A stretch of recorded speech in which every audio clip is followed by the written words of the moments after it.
Hi everybody, this is the Baseball Hut, the amazing, spectacular, terrific, the great one, the People's Champion, your host, the Hut, and welcome back to the Baseball Hut. I hope you like this video. Hit that subscribe button. This is a follow-up video from yesterday's video about JD Martinez. And just sort of let you know, the Mets have mutual interest with him. He's interested in them.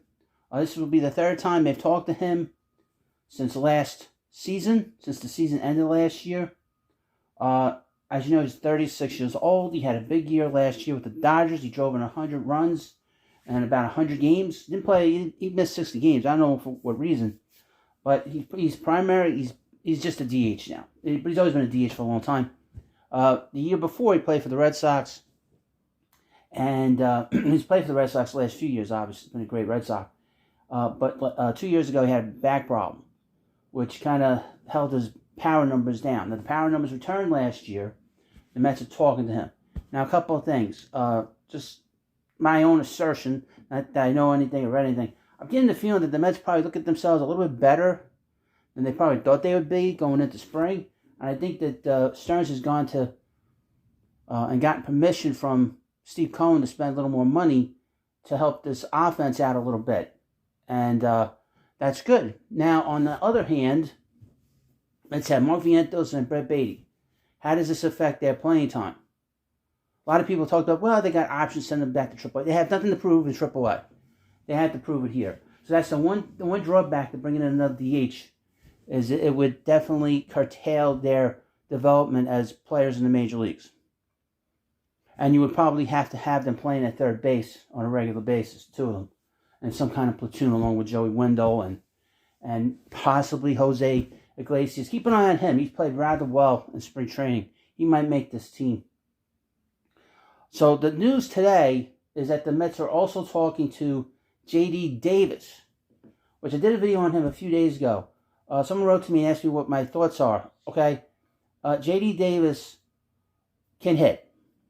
Okay, but he's not very good defensively at third base.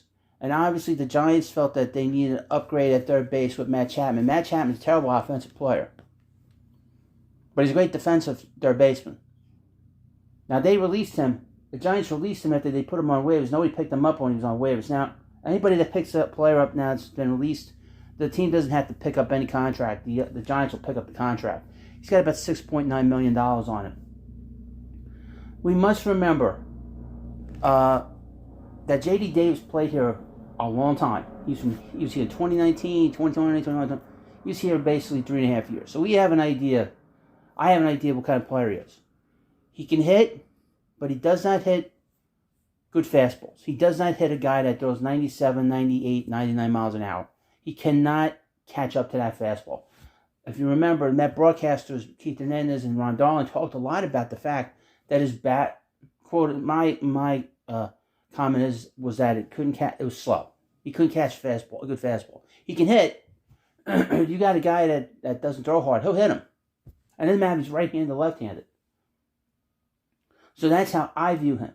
Now, the Mets have been down this road with J.D. Davis, and they had a huge problem trying to figure out what to do with him, because he's an in-betweener. He's better than a minor leaguer, but he's not a high-end major leaguer. So he's kind of like in the middle. So in terms of, he's not really quite, you have to pick and choose when you use him. So is he worth putting him in as a DH? Are we going to platoon him with DJ Stewart? I don't know if I want to do that. You can leave comments in that section. Would you rather, which JD would you rather have? Martinez, he's got a long track record of being a quality designated hitter and a quality hitter for a long time. Or JD Davis, who we've seen before. We've been down this road before. And a couple of things you need to know. Last year, he complained about the Mets, about how he was being used. So he has a bit of a whininess to him. Do we want him in that clubhouse? And he has complained over the last few days about how the Giants handled him, even though the Giants played him every day at third base. Now, if you go and check his numbers don't look bad, but they are below average in terms of that statistic, OPS plus. I think it's 96, 97, 98. So he's below 2%, 3%, 4% worse than the average major leaguer as an offensive player. And defensively, he's not very good. He's got a very erratic arm. For a guy that's pitched in the major leagues, his arm is very erratic at third base. I think we all know that. Now, when he initially went to San Francisco, he played rather well. I think he was kind of happy to get out of here and be able to play every day. But aside from that, he is not... I don't see a major improvement here. I don't think he's enough protection for the middle of this lineup. JD Martinez says, well, you let me know. That's just my opinion. I give you my opinion when I can. But you let me know what you think about this. What do you think about Martinez? What do you think about Davis? Now, Davis is not going to cost you much, just the minimum. Martinez is going to cost you 110% luxury tax threshold on him. He doesn't have a qualifying offer on him, but in terms of money, it's going to cost a lot of money. The Mets did not spend a lot of money this offseason.